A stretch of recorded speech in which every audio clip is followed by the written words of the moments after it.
جتنے بھی والدین ہیں سب یہی چاہتے ہیں کہ ان کے بچے ان کی زندگی میں کامیاب ہوں، بہت اعلیٰ سے اعلیٰ منصب پر فائز ہوں۔ اور جب ان کا تعلیم کا ایک دور چل رہا ہوتا ہے بچوں کا، تو والدین کی دیرینہ خواہش ہوتی ہے اور پوری کوشش ہوتی ہے کہ ان کے بچوں کی تعلیم جو ہے بہت ہی اچھے انداز میں ہو اور وہ اپنے تعلیمی میدان میں اعلیٰ سے اعلیٰ کارکردگی جو ہے وہ دکھائیں۔ تو جب یہ سارا پروسیس چل رہا ہوتا ہے تو ہم یہ بھی سنتے ہیں کہ تعلیم جو ہے وہ ایک کھیل کے طریقے سے سیکھی جا سکتی ہے، ایجوکیشن از اے فن کا نعرہ سننے کو ملتا ہے، اور کھیل ہی کھیل میں تعلیم حاصل کرنے کا بھی سنا جاتا ہے، ایکٹیویٹی بیسڈ لرننگ کا بھی سنا جاتا ہے۔ تو میں پہلے نمبر پہ تو یہ سوال پوچھنا چاہوں گا کہ کتنے وہ والدین ہیں، کتنے وہ لوگ ہیں جنہوں نے یہ چیزیں پریکٹیکل لائف میں دیکھی بھی ہیں؟ کیا یہ صرف کتابوں میں یا تقریروں میں یا صرف نعروں میں اور ایڈورٹائزمنٹ کی حد تک ہے کہ کھیل ہی کھیل میں بچے کو تعلیم سکھا دی جائے یا ایکٹیویٹی بیسڈ لرننگ جو ہے وہ بچے کو کروائی جا رہی ہو؟ کیا ایسا پاسیبل ہے یا کہیں آپ اس کو ایگزسٹ کرتا پا رہے ہیں کہ یہ ایگزسٹ بھی کرتا ہو کہیں پہ کسی سوسائٹی میں، ہماری سوسائٹی میں اسپیشلی خاص طور پر؟ ان چیزوں کے اوپر غور کرنے کے بعد پھر آپ ان چیزوں کو سنیں اور پھر اس کے اوپر عمل کرنے کی کوشش کریں۔ اگر میں آپ کے سامنے ایک چیز رکھوں کہ بچوں کی تعلیم و تربیت کی جب بات لے کر والدین بیٹھتے ہیں، خاص کر ہمارے پاکستان میں، تو وہ کھیل اور کام کو دو الگ کیٹیگریز میں دیکھا جاتا ہے۔ مثلاً کھیل کی اگر تعریف کر لی جائے تو وہ تمام ایکٹیویٹیز، وہ ایسے تمام کام بچے کے لیے جس سے اس کو لطف حاصل ہو رہا ہو، جس سے وہ خوش ہو رہا ہو، محظوظ ہو رہا ہو، وہ اس کو کھیل تصور کیا جاتا ہے۔ اور وہ تمام چیزیں جس کا کچھ فائدہ حاصل ہو رہا ہو، ایکچولی تو جو لطف ہے وہ بھی ایک بہت بڑا فائدہ ہے، لیکن دنیا کے تناظر میں ایک بات کر رہا ہوں جو ہمارے ہاں ہو رہا ہے کہ جس سے کوئی فائدہ مل رہا ہو اس کو ہم کام تصور کرتے ہیں، کام اور کھیل کو الگ الگ کر کے ہم دیکھتے ہیں۔ لیکن اس کو دیکھنے کی اور مزید اس کے اوپر غور کرنے کی ضرورت ہے۔ مثال کے طور پر ایک بچہ اگر چھت کے اوپر کھڑا ہے، چھت کے اوپر کھڑے ہو کر چھت کے اوپر وہ جو پڑے ہوئے پتھر ہیں ان کو دیکھتا ہے کہ یہ تو بے سود بے جان پڑے ہیں اور یہ اس طرح کیوں ہیں، ان کے اندر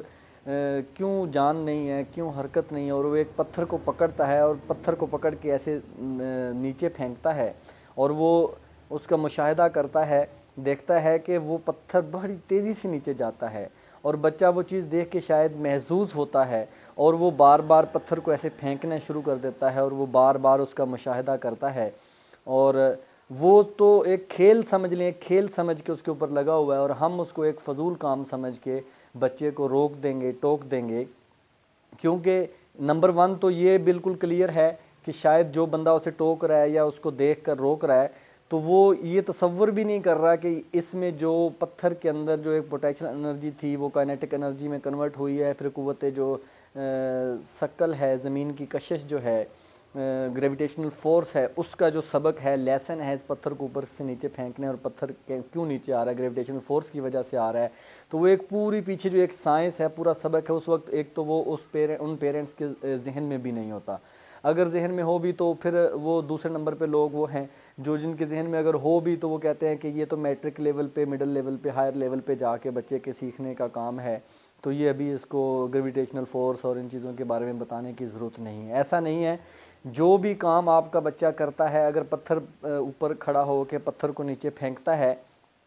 تو آپ اس کی ایکٹیویٹی کو دیکھیں، اور اس کو دیکھنے کے بعد اس کی جو پیچھے بیسک ہے، جو اس کی ریسرچ ہمارے سامنے آ چکی ہے، جو اس کی اصل چیز ہے، اس کو بچے کو ضرور بتائیں، اچھے انداز میں بچے کو سمجھائیں کہ یہ پتھر پڑا تھا، اس میں پوٹینشیل انرجی تھی، اس کو آپ نے اٹھایا، نیچے کیا، موو کیا، یہ کائنیٹک انرجی میں کنورٹ ہو گئی، پھر جو تیزی سے نیچے اگر جا رہا ہے تو وہ کون سی قوت ہے، وہ کون سی کشش ہے جو اس کو کھینچ کے نیچے کی طرف لے کے جا رہی ہے۔ ہم اوپر کو پتھر پھینکتے ہیں تو وہ اوپر ہی کیوں نہیں کھینچا چلا جاتا، اوپر ہی کیوں نہیں اڑتا چلا جاتا، وہ نیچے اپنے وزن کی وجہ سے آتا ہے، یا وہ گریویٹیشنل فورس زیادہ ہوتی ہے اس کی وجہ سے آتا ہے۔ یہ ساری چیزیں جو ہیں بچے کو ہمیں سمجھانے کی ضرورت ہے۔ سمجھانے سے فائدہ یہ ہوگا کہ بچہ جو ہے بخوبی چیزوں میں انٹرسٹ جو ہے وہ پہلے سے زیادہ لینا شروع کر دے گا۔ اس کے بعد بہت سارے والدین سوال کرتے ہیں کہ بچے جو ہیں وہ الجھنوں کا شکار ہیں، وہ پریشانیوں کا شکار ہیں، وہ دلچسپی نہیں لیتے، وہ جس کام میں ہم ان کو لے کر جانا چاہتے ہیں اس طرف وہ آنا نہیں چاہتے، وہ اپنی مرضی کے کام کرنا چاہتے ہیں، اور والدین سمجھتے ہیں کہ جو وہ بچے کام کرنا چاہ رہے ہیں یا کر رہے ہیں وہ ان کے حق میں بہتر نہیں ہے۔ تو اسپیشلی جو 8-9 سال تک کی عمر کے بچے ہیں ان کے لیے یہ جو ٹپ میں آپ کے سامنے شیئر کر رہا ہوں یہ انشاءاللہ بڑی کارآمد ثابت ہوگی آپ کے لیے، کہ نمبر 1 تو آپ اپنے بچے کے ساتھ ٹائم گزاریں، اپنے بچے کو ایک کوالٹی ٹائم دیں، اس کے ساتھ اٹھیں، اس کے ساتھ بیٹھیں، اس کے ساتھ کھانا کھائیں، اس کے ساتھ آؤٹنگ پر جائیں، اور اس کے بعد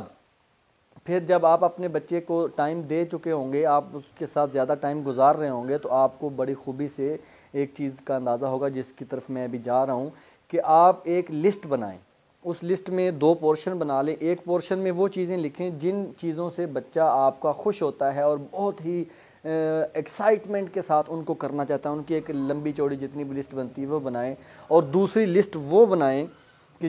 جن چیزوں سے آپ کا بچہ جو ہے وہ نفرت کرتا ہے، ان سے وہ تنگ ہوتا ہے، ان سے وہ پریشان ہوتا ہے، ان سے وہ گھبراتا ہے، ان سے وہ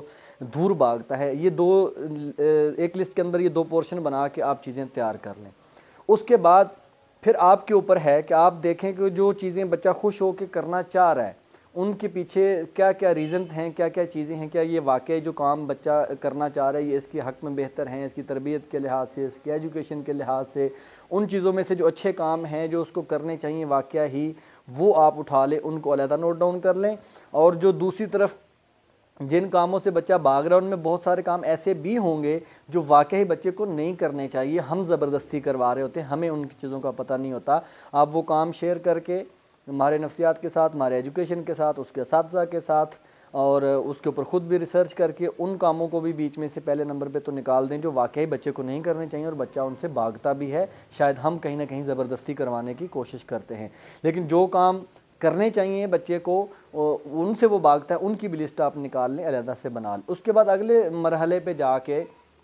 آپ ایک نئی لسٹ بنائیں، وہ جو سارے کام آپ نے جو بچے کو پسند ہیں، بچے کو پسند نہیں ہیں، ان میں سے آپ نے چن کے ایک نئی لسٹ بنائی ہے، ایک آپ نے کاموں کی لسٹ جو کہ آپ چاہتے ہیں کہ بچے کو کرنے چاہیے، تو ان میں سے بہت سارے کام تو آپ نے ایسے لکھے ہیں جو بچہ خوشی خوشی کرتا ہے، ٹھیک ہے، لیکن شاید طریقہ آپ کو پسند نہیں ہے اور آپ سمجھتے ہیں کہ یہ بچے کو نہیں کرنا چاہیے، اس کے اوپر غور کرنے کی ضرورت ہوگی، اور دوسرے وہ کام جن سے بچہ بھاگتا ہے، ڈرتا ہے، گھبراتا ہے، وہ لسٹ آپ نے بنائی ہے، اس کو ابھی آپ نے نوٹ ڈاؤن کیا ہے، ان ساری ایک لسٹ کو آگے پھر 2 کیٹیگریز میں آپ نے جو ہے وہ رکھنا ہے۔ نمبر 1 کیٹیگری میں آپ نے رکھنا ہے کہ جو آسانی سے آپ اپنے اور موجودہ دور میں رہتے ہوئے بچے کی بہتر تربیت کے لیے ان کو کروا سکتے ہیں، آسانی سے کام کروا سکتے ہیں، اس میں ڈینٹنگ پینٹنگ کر کے 19-20 جو پلس مائنس زگ زیگ کر کے، جو آپ کو ناپسند چیزیں ہیں جو آپ کو آکورڈ لگتی ہیں لیکن وہ کرنی چاہیے، لیکن بچہ بھی بہت اچھے طریقے سے کر رہا ہے، تو اس کو آپ اور بہتر انداز میں کیسے کر سکتے ہیں وہ بنائیں، اور پھر وہ دوسری لسٹ بنائیں جن کے اندر مشکل پیش آ رہی ہے